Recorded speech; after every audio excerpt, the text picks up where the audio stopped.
Using the Pixel 6 Pro in 2025 honestly feels like a cheat code. Now, in the year of 2025, I can't help but feel like I've discovered a secret loophole within the smartphone market. Here I am in March using a Pixel 6 Pro. With the Pixel 6 Pro being so incredibly cheap, I decided to snag one for a fraction of its original price, and I'm still amazed at how well it holds up. So instead of dropping small fortunes on the latest flagships, in my personal opinion, I think it's better to be with a device that continues to exceed expectations in almost every single way. And what really gets me excited is how this phone's camera system still competes with many current mid-range devices. The camera that Google baked into this phone hasn't lost its charm, and I'm consistently impressed by the photos that I capture, especially in challenging lighting conditions. The 120Hz LTPO display makes everything feel buttery smooth, and honestly, I sometimes forget that I'm using a phone from 2021. Sure, the latest phones might have slightly faster processors or more camera megapixels, but the value proposition within the Pixel 6 Pro is undeniable. With Google's software support keeping things fresh and secure, my Pixel 6 Pro feels like a steal. And it's like finding a high-end sports car at used car prices. You get most of the thrills without the expense. So in a world where we're obsessed with having the latest and greatest, I feel like the Pixel 6 Pro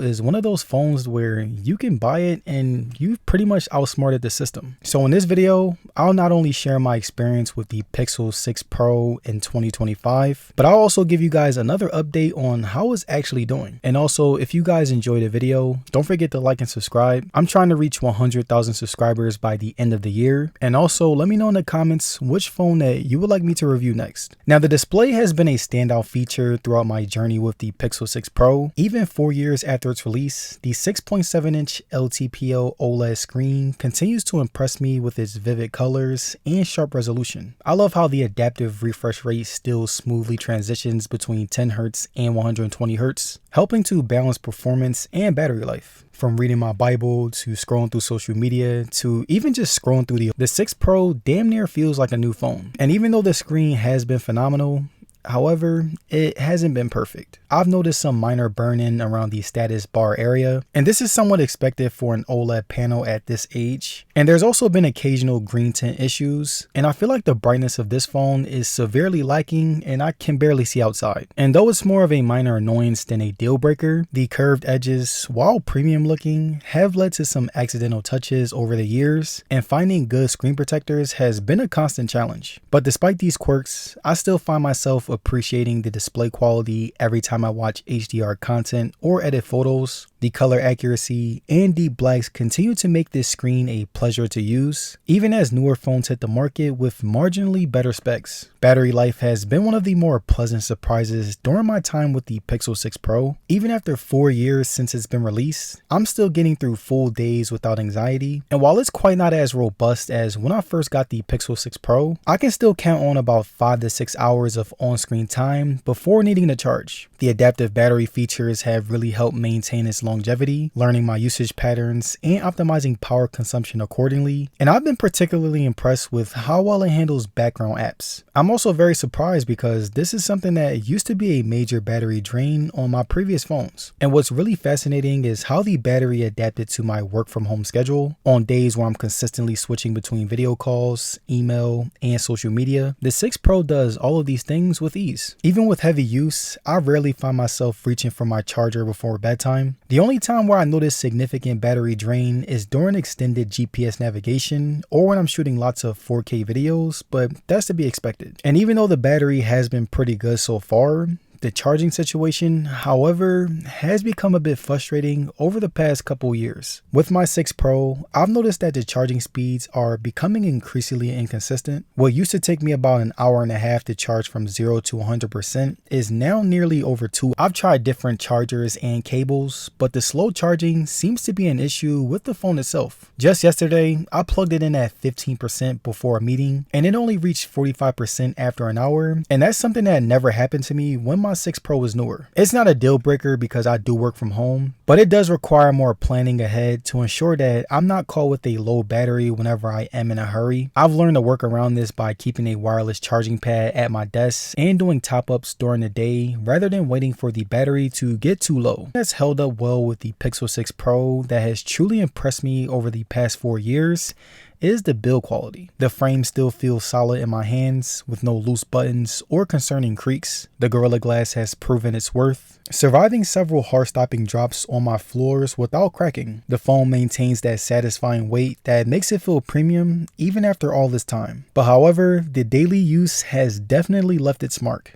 My glossy back definitely attracts much more fingerprints than I would like it to, and if you look at my screen, you will see that there are some really ugly scratches that I can't really seem to ignore. I've got a noticeable scratch near the top speaker that catches my eye whenever I'm watching videos, and the bottom corners show wear from countless times that I've set this phone down on various surfaces. But despite these battle scars, I actually find that they add character to my phone. It's kind of like a well-worn leather jacket, not pristine anymore, but still reliable and full of character now. The processor performance has been another fascinating aspect of my Pixel 6 Pro's journey. Google's first Tensor chip has aged definitely better than I thought it would, but again, it still has its problems. With system updates, it consistently is optimizing its performance. I've noticed that apps launch noticeably faster now compared to when I first got the phone, and I think that's likely due to better memory management and software optimization. And what's particularly impressive to me is how the AI and machine learning capabilities have evolved. Features like call screening and real-time translation seem to work more smooth than ever. The phone can now handle multiple tasks without breaking a sweat. I can keep a video call running while jumping between social media apps and taking notes, and everything stays fluid and responsive. Gaming performance has remained solid too, and while I might not get the most absolute highest frame rates on the latest demanding titles, the games that I play run without any noticeable hiccups. Thermal management has actually improved over time. I remember when this phone used to get quite warm during intensive gaming sessions in the early days, but now it maintains a much more comfortable temperature under load. Sure, synthetic benchmarks might show its age compared to the latest chips, but in real-world usage, I rarely find myself wanting more power. It's kind of like the Tensor chip has matured like fine wine, getting better at handling my daily tasks throughout continuous optimization. Now, the camera system on the Pixel 6 Pro continues to impress me, especially when it comes to everyday photos. The selfie camera has aged remarkably well, skin tones look natural, and the portrait mode's edge detection remains surprisingly accurate even by today's standards. I love how it handles challenging indoor lighting situations. Whether I'm catching moments in dimly lit restaurants or taking quick shots at home, the results are consistently good. Indoor photos have been a strong point throughout my experience. The night sight feature still works wonders in low light conditions, and I've actually found that it performs better now than it did at launch thanks to software updates. The way it balances artificial lighting and maintains detail and shadows is impressive, even when compared to some newer mid-range phones. However, I did notice that the video recording is much worse than my Pixel 9 Pro. While the overall quality is decent, I've noticed some frustrating inconsistencies with exposure adjustment, especially when moving between different lighting conditions. The camera sometimes struggles to adapt smoothly to sudden changes in brightness, resulting in jarring transitions. And this is particularly noticeable when recording indoors with various light sources or when I'm moving from inside to outside. It's one area where the age of this phone's hardware has become more apparent, but don't worry because Galaxy phones are facing the same issue,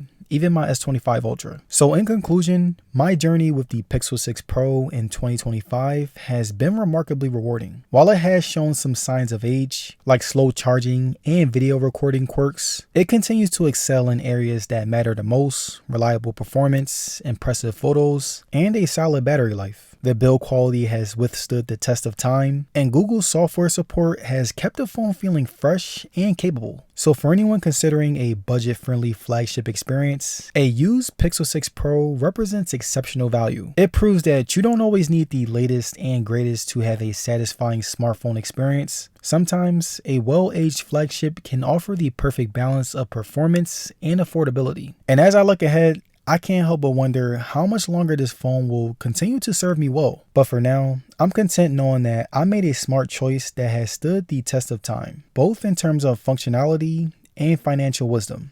Peace.